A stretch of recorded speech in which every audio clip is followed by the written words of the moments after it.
इसके अलावा हम बात करेंगे कि संवर्ग तो उच्च कर दिया गया लेकिन वेतन जो है वो निम्न।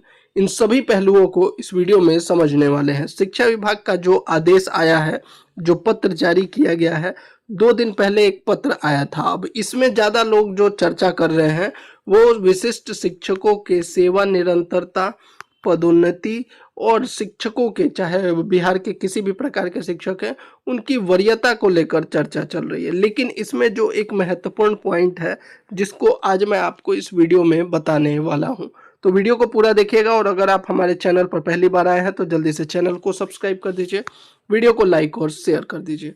तो चलिए वीडियो को शुरू करते हैं।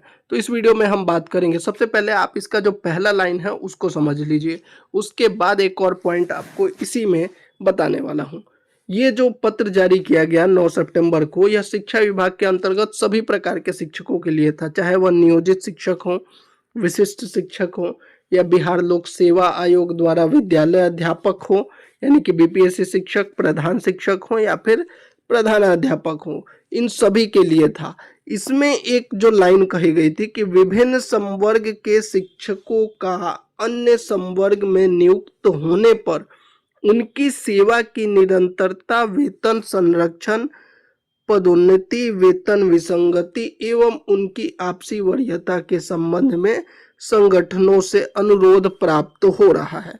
यहाँ पर जो वेतन संरक्षण का मामला है, अगर आप देखिए जैसे कि बात चल रही है विशिष्ट शिक्षकों को लेकर, तो विशिष्ट शिक्षकों को तो वेतन संरक्षण पहले से ही मिला हुआ है। तो ये जो वेतन संरक्षण की बात है, यह किसके लिए कहा गया है?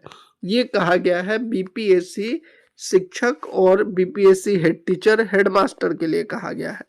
अब अगर यहाँ पर हम बात करें बीपीएससी हेड टीचर की, तो इसको आपको एक उदाहरण से समझाते हैं, क्योंकि वेतन संरक्षण जो पे प्रोटेक्शन है, यह जो विशेष शिक्षक हैं इनको मिला हुआ है और उसी के आधार पर उनका वेतन भी निर्धारित किया गया। अब जो मांग की जा रही है विशेष शिक्षकों को, वो सेवा निरंतरता की, जिसको लेकर भी विभाग जो है बात कर रहा है। लेकिन अगर बीपीएससी शिक्षकों की आप बात कीजिएगा तो सबसे पहले ये उदाहरण देखिए, आपको इसमें जो है पीआरटी के जो है शिक्षक का वेतन दिखा रहा हूँ। ये जो पहला वाला जो सैलरी है, यह बीपीएससी द्वारा नियुक्त पीआरटी के शिक्षक का है।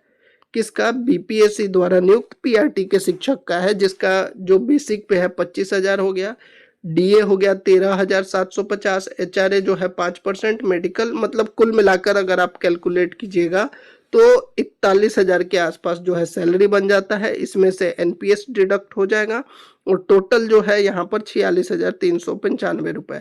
ये कौन से शिक्षक हैं? ये बीपीएससी द्वारा नियुक्त पीआरटी के शिक्षक हैं। वहीं अगर विशिष्ट शिक्षक की बात करें, ये जो वेतन है यह भी एक पीआरटी के ही शिक्षक का है, लेकिन ये विशिष्ट शिक्षक का है। अब इसमें क्या है, इनका बेसिक पे है 30,750, डीए 55%, 5% एचआरए सेम, बाकी सभी चीजों को सेम कैलकुलेट किया है। उसके बाद जो इनका वेतन बन रहा है 50,201 रुपए।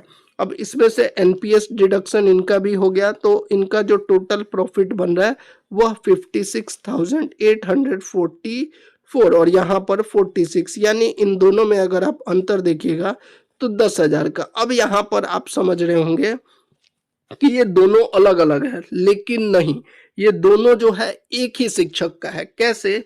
वो देखिए, जो नियोजित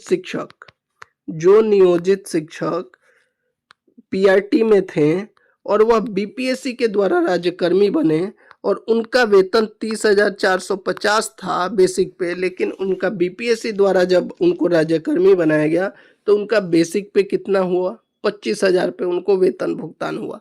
लेकिन यही सेम अगर बात करें, यही सेम नियोजित शिक्षक जिसका 30,450 बेसिक पे है, इनको जब विशिष्ट शिक्षक के रूप में राज्यकर्मी बनाया गया तो इनका बेसिक पे निर्धारित किया गया 30,450। यानी कि यहाँ पर जो है वेतन संरक्षण का लाभ मिला राज्यकर्मी के साथ, और यहाँ पर जो है इनको वेतन संरक्षण का लाभ नहीं मिला और हर महीने कम से कम 10,000 रुपए का जो है यहाँ पर नुकसान।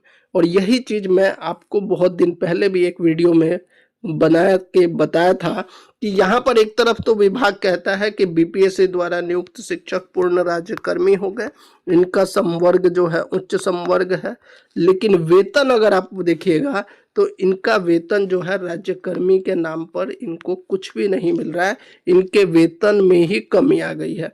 इसी चीज को लेकर इतने दिन से मांग कर रहे थे और अब जो है कहीं ना कहीं विभाग के द्वारा ये बात समझ में आया भी है और इसी को लेकर ये जो है पत्र भी जारी किया गया है।